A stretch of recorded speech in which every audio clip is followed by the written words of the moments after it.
Welcome back to the podcast. I'm glad you're here. Well, I was supposed to have a substance abuse counselor on the podcast today, but the phone calls I made didn't get returned. And I found myself kind of agonizing over this because I was spending a lot of time finding a podcast guest when, just like you, I have 100 other things to be doing. And the fact that somebody isn't calling me back is like getting in my way from getting all the things done that I need to do. And I found myself having so much frustration and stress about this that I realized, like, wait a second, this month's topic, untying the knot, breaking the back of the knot so you can untie and loosen the things that have a grip on you, a perfect thing to talk about would be this stress and anxiety, because there is no way out of stress and anxiety. If you are a person that has responsibilities, if people count on you, whether you're a parent or a husband or a friend or an employee or an employer, if you are a person that has people depending on you, then there's some level of stress. And if you have ambitions, or if you have things that you want to reach, or obligations you need to meet, then you are inevitably going to run into obstacles that will keep you from that. Now, in this example, mine was a person wouldn't schedule for the podcast, but this is on top of all the other challenges and things you have going on in your life. And so it becomes so easy to get frustrated and angry that I wanted to talk about, like, what are the ways you can get past this? What are the ways that you can figure out, like, not how to not have stress anymore, but how to deal with it? And I really only have two good coping methods, maybe three. I guess three. And I'm sharing these with you not because they are the three best or the three that you just have to try, but because if I put these out there and they aren't coping mechanisms you're using, then you can take them on in your own life. But maybe I'm going to share things with you and you're going to be like, Vance, you're missing the most important one. This is what you should be doing. This is something that works for me. And that would be really deeply valuable. So I'm going to share the things that I do to be able to work my way through stress and anxiety about everyday things. And some of these everyday things are real actual problems. You don't solve this, you're going to have an actual issue. And I know that if you're listening to this, like, you have real problems in your life. It could be that you don't know what you're going to do to make your finances work. It could be that you have a family member that you're worried about. Maybe you're worried about your own health, right? Every single person, no matter how easy their life looks, definitely has stresses and problems and obstacles that get in their way. And that maybe is the first thing to think about, is that you look around and you see people like, they don't have my problems. If they had my problems, they wouldn't look that happy, or they wouldn't look that able to just set down their issues. And that's okay. That's a natural thing that happens to humans. I find myself all the time thinking, oh man, if I could just be that guy, then I could be happier. Then I could be more present. But that's a reality that once you accept that everybody has these challenges, whether they're rich or poor, whether they're fully abled or have all kinds of problems that are apparent to you and obvious, everybody has problems underneath the surface, problems that you couldn't possibly understand unless you were living inside of their own existence. So just having that knowledge has really, it's made me relax a little bit more. It's made me be a less envy-driven person. I guess I'm kind of embarrassed to say that. So what are the things that I do to help unburden my anxiety? Well, the first thing that I have come to realize is if I wake up at 3:30 in the morning and I'm tossing and turning, if I don't fall back asleep pretty quickly right after I wake up, then I get out of bed. I don't delay it. I get out of bed and I go to my special dad chair and I pull out my journal and I write down everything that I can about what's going on in my world, the things that I need to solve. And this usually takes me like 5-10 minutes. And then when I get that done, I find that when I go to lay back down, now at least those ideas are out of my head. My brain isn't being like, don't forget this, don't forget that. And it's not to say that I'm writing a to-do list. I'm actually just writing like, hey, these are the things that I'm worried about or that I'm bothered by. And somehow writing them down makes me feel a lot better. And usually I get to go back to sleep. And if I can go back to sleep, my anxiety the next morning feels a lot better because I'm not both anxious and tired. Then the second thing that I always do when I feel anxiety or stress is I try and observe how much I'm thinking about the future. So I look at all of the conversations that I've had in the last 10 minutes, the last hour, the last 24 hours, and I ask myself, how present was I there? Was my daughter asking me for something and I was just kind of placating her? Was my wife telling me about something big going on in her life or with her work or with something she's seen with the children that I'm just kind of nodding my head and moving past? And now the reason that I do this is because I almost inevitably will discover that when I am feeling the most anxious is when I am the most asleep. And what I mean by that is I'm thinking so much either about things that have happened in the past or that things that I'm worried about in the future that I am not present in my life. And the presence in your own life, being awake and being alert, is actually the only place that you can solve problems. It's the only place. If you have your attention and it is thinking about the future or the past, you're not resolving anything. And in fact, you're probably making things worse. You're probably making people that love you and care about you and want to see the best for you and want the best out of you, you're probably making them feel like you're distant. And so when I do that and I look back on the last 24 hours about what conversations I've been in and where I've not been present, I start to think, okay, well, I can't go back and change any of that, but I want to try and be awake for the next few hours. I want to try and be as present as I can. So that usually means I put my phone away. I set a little timeline where I'm saying I'm not going to work on any of my problems for a little while. I'm just going to attend to what's here. And that may seem paradoxical, right? Like, hey, you got problems, you got stress. Why don't you just buckle down and work on it? But I've found that if I attend to the people around me that care about me, and if I'm really paying attention, many of the problems that I think are huge problems settle into their actually appropriate place, their appropriate priority. And I also get to have that feeling of being fully present with other people, which makes that my whole demeanor, everything about me feel better and more relaxed. So the next thing I do after I journal is I try and observe, where have I been present and where have I been asleep, and try and wake myself up to being as present as possible for as much as I can, and to try and avoid the trap of thinking too much about the past and the future.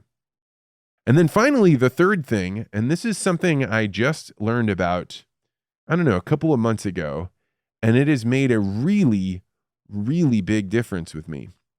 And that is whenever I'm feeling really stressed or really any strong emotion, even happiness, I try and imagine myself about 1.5 feet away from me.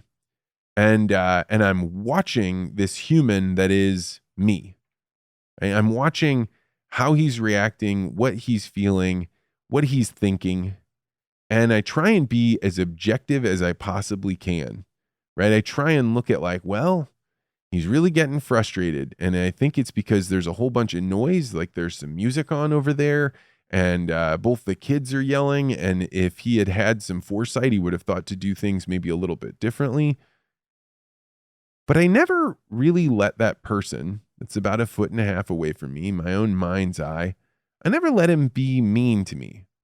He's just making observations about what's going on with this human sitting right in front of me. And there's something kind of liberating about having this perspective, about having this thing where it's like, what's going on? Why is this person feeling this way? Because if you can observe yourself from outside of yourself, now you can start to both be kinder, you can be gentler and just kind of understanding, well, there's a lot going on for him right now. And the other thing is you can notice where you're being silly. You can notice what it is that you're doing that's contributing to this problem. And at first, I did this only when I was stressed. And I found that this really, really helped. In fact, this is what made me observe that I shouldn't drink the coffee. right? It was me being like, the guy is stressed and he thinks the cup of coffee is going to make him feel better, but it turns out that's not going to help him. And then when I communicate that with myself, I feel a lot better, right? Then I have this conversation about what I can do. But what I've noticed more recently is that when I'm feeling these moments of euphoria or excitement or like unbridled, like, hey, these things are working. Normally, because I'm an extrovert, because I love positive emotion, I sink into those moments, and those are just the greatest that I can have. But now, because I've been observing myself from that foot and a half, right when I'm at my peak happiness, I realize, like, wait a second, you should try and temper this. Is everything going to be great now? Maybe not. You know, is everything solved? No, probably not. You got other issues. Should you be feeling good about this? Yeah, probably. This was a good thing. But that observation allows me to step back and make it so I don't go too high up that mountain, because inevitably you're going to crash down. And I think a younger version of myself would have said, why would you do that? Why would you stop yourself from feeling enthusiasm and excitement? Good things don't always happen. But I realize that many of the times when I'm feeling down happen as a result of feeling wildly high as I was feeling good. And so the difference between those two made me feel like I was careening towards the floor, when if I had just really been more balanced, not just about how bad things are, but really about how good things are, then maybe I wouldn't have these emotional ups and downs. So these are the three things that I've been doing to kind of quell the anxiety that keeps me from being present, and it allows me to be more creative and think through challenges. And I found that just sitting here and talking with you about it actually has made me more observant about other things.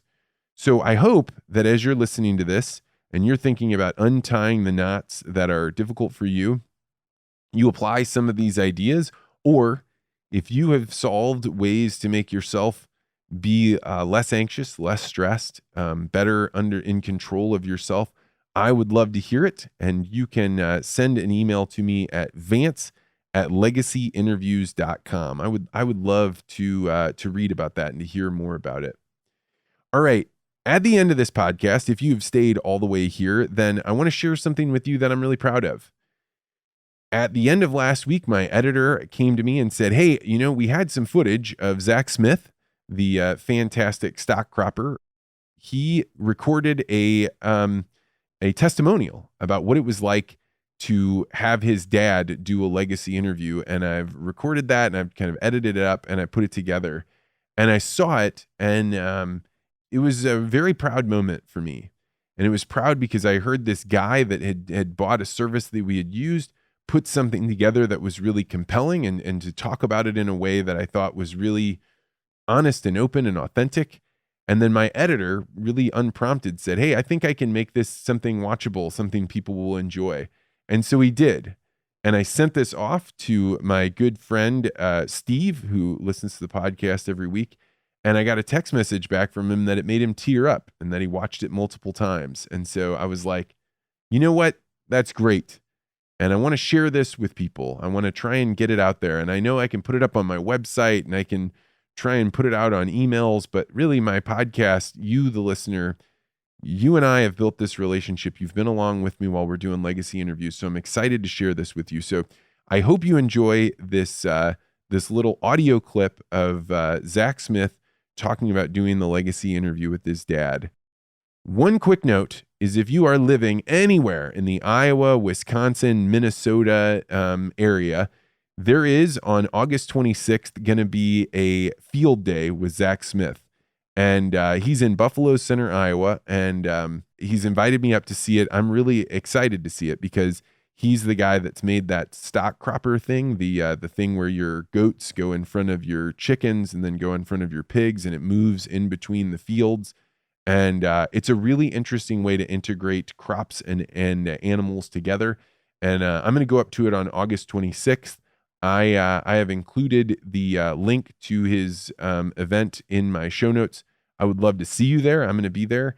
And I think it's just a really cool thing, and I want to see Zach be successful. So, all right, without further ado, let's do the little thing with Zach. Thank you so much for being here, and we'll be back next week with some more on untying the knot. So you bought a legacy interview for your father. Tell me about that experience. Been following your podcast, and I saw the service that you were starting to offer, and I thought, well, that's kind of an interesting idea. The stuff that you were unearthing and the value that was being created. My dad is a great storyteller. He comes from a lineage of great storytellers. I'm like, this might be a really cool thing to do for not only for my dad for his 70th birthday, but for our family and our lineage to come for a long time. Because my grandmother was a fantastic storyteller, and she wrote a lot of things down, but we don't have any video evidence of her mannerisms and the way that she was. And like, I never got to meet my grandfather. He died before I was born. And like, to have something like that and capture it, and since I did it and I told other people about the idea, they're like, I would have given anything. Like, they had a parent die too soon. Like, I would give anything to be able to go back and watch a video of my mom or my dad and talk, and to be able to show my kids who never had the opportunity to meet them, and to pass those things on. And then my own children, I think, question who I am or why I am the way I am. But when you can see that in a generation before, from like grandpa or grandma, and you start, okay, well, this is why dad was this way. And like, wait, I'm kind of that way too. And it starts to connect the dots across multi-generations about who we are and why we are who we are. I didn't know. My father was reluctant, I think, like a lot of people that don't like to talk or share things, to drive to St. Louis, to make a 8-hour drive to come down and talk to a stranger in a studio that have no idea, how this is going to go. Is it going to be kept private? I don't want this to get out because a lot of personal information, but you've done a masterful job of packaging it to make it feel secure, and the way that you handled my dad with guiding him kind of like a Sherpa, for my dad, because he would go all over the place, and you would rope him in and keep him on a track that made sense in the presentation. And I couldn't be happier with the investment. I told you this before, I'd paid double, at least probably, for the value of what I ascertained. It's an investment, but it's an investment that will stand the test of time. So thank you.